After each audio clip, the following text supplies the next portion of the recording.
Nabi mengisyaratkan Dajjal itu simbolnya bermata sebelah, dan hari ini simbol mata sebelah tuh laku keras, banyak peminatnya. Di antaranya uang $1 Amerika Serikat jelas-jelas ada mata sebelahnya. Ya, Anda lihat kan di sini kan? Ini mata sebelahnya nih. Di tengah-tengah laut Mediterania, ada sebuah pulau pribadi milik seorang artis kenamaan dunia. Dia bikin rumah pribadi bentuknya mata sebelah. Pernah ada sebuah reality show di televisi nasional Indonesia dikasih nama Big Brother, simbolnya mata sebelah. Terus di Australia, di kota Sydney, pada malam tahun baru perpisahan peralihan 2012 ke 2013 ya kan, pas tengah malam jam 00.00 ya kan, tiba-tiba di jembatan Sydney yang terkenal itu muncul sebuah lampu yang berbentuk mata sebelah. Ini kebetulankah ini? Ya. Kalau saya nggak pernah setuju dengan teori kebetulan. Saya memandang ini semua sifatnya by design. Ya, ada yang merancang. Ya. Siapa yang merancang?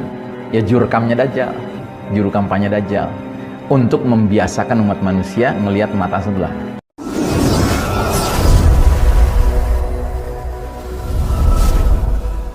Tanda-tanda sudah dekat saat keluarnya Dajjal. Ada beberapa dalil dari Nabi SAW yang mengisyaratkan bahwasanya sekarang ini kita sudah berada di masa dekat saat keluarnya Dajjal. Yang pertama, hadis yang berbunyi la yakhrujud Dajjal hatta yadhhalan nasu an dzikrihi wa hatta tatrukal la'immatu zikrahu 'alal manabir.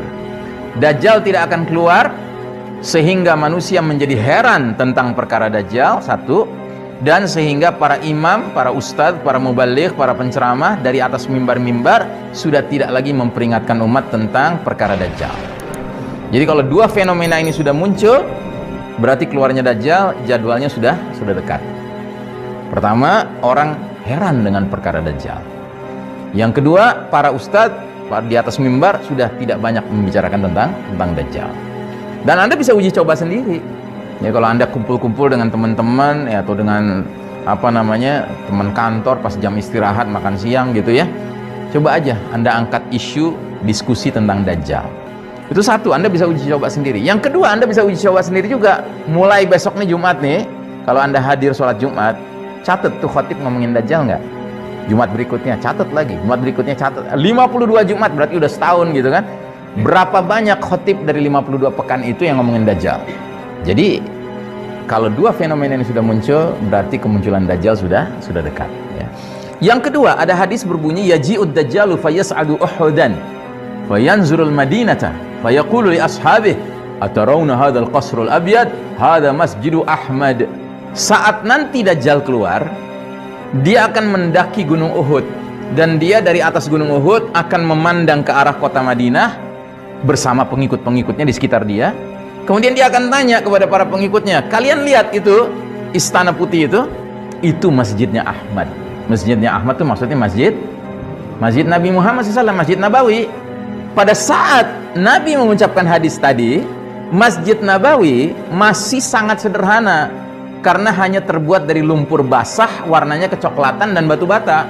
Sedangkan saat ini sekarang Masjid Nabawi sudah berubah menjadi masjid sangat besar, putih kan, kayak istana kan, jumlah lantainya banyak kan? Ya, Masjid Nabawi. Ya. Jadi para sahabat nggak bisa membayangkan bahwa Masjid Nabawi itu akan jadi kayak gini, nggak kebayang sama mereka. Kalau kita sekarang justru kenalnya kayak gini, disuruh ngebayangin Masjid Nabawi coklat, dengan sederhana, itu nggak kebayang sama kita, karena kita generasi yang boleh jadi bakal ketemu Dajjal gitu. Jadi sekarang masjidnya udah kayak gini, udah kayak istana putih. Kan Dajjal bilang, kalian lihat istana putih itu masjidnya Ahmad. Ini isyarat tentang jauhnya rentang jarak waktu antara Nabi berbicara dengan Dajjal keluar. Tapi sekarang sudah kayak gini, sudah kayak istana putih, yang berarti apa? Saat keluarnya Dajjal tampaknya udah dekat. Terus yang berikutnya, di luar kota Madinah ada sebuah bukit bergaram. Di atas bukit bergaram ini ada sebuah komplek perumahan mewah. Ya, kalau dipotret dari atas tuh kayak gini. Ya, komplek perumahan mewah ini. Ini adalah istana raja kerajaan Arab Saudi. Jadi kayak semacam kumpulan villa-villa mewah gitu. Tempat Raja Saudi kalau pergi ke Madinah istirahatnya di sini, atau tamu-tamu dia, keluarga dia, ya kan, kalau datang ke Madinah istirahatnya di sini, ya. Apa yang unik dengan istana ini? Uniknya, resminya namanya istana raja, tetapi dari mulut ke mulut orang menyebutnya istana Dajjal. Apakah itu berarti Raja Saudi Dajjal? Itu terlalu cetek tuh kesimpulannya. Kenapa disebut begitu? Karena ada hadis mengatakan, saat tadi si Dajjal dari atas bukit Uhud ngelihat ke kota Madinah terus bilang, kalian lihat istana putih itu masjidnya Ahmad, dia terus turun, dia berusaha masuk kota Madinah, nggak bisa, dijaga para malaikat. Akhirnya dia pergi ke bukit Bergaram, nih tempat ini, dia pukul serambinya, pukulan dia kepada bukit, kepada istana itu, ya kan, perumahan itu, serambinya menyebabkan kota Madinah bergetar, gempa 3 kali. Thalatha rajafatin, 3 kali gempa, 3 kali getaran, ya. Dan getaran itu menyebabkan apa? Orang-orang yang punya penyakit nifak, munafik, dan penyakit fasik di dalam hatinya itu ketakutan. Sekaligus mereka keluar dari kota Madinah menuju ke bukit Bergaram itu, memenuhi panggilan Dajjal. Dan Nabi menyebut hari itu sebagai Yaumul Khalas, hari pembersihan kota Madinah dari hadirnya kaum munafik dan kaum fasik, sehingga yang tersisa adalah kaum mukminin.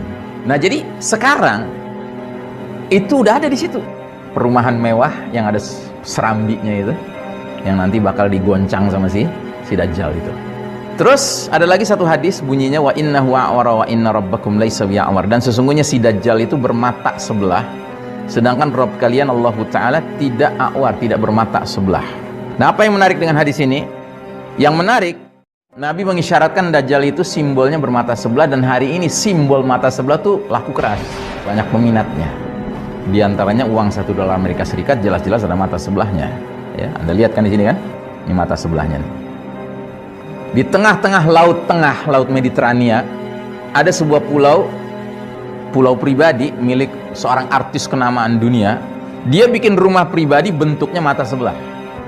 Pernah ada sebuah reality show di televisi nasional Indonesia dikasih nama Big Brother, simbolnya mata sebelah.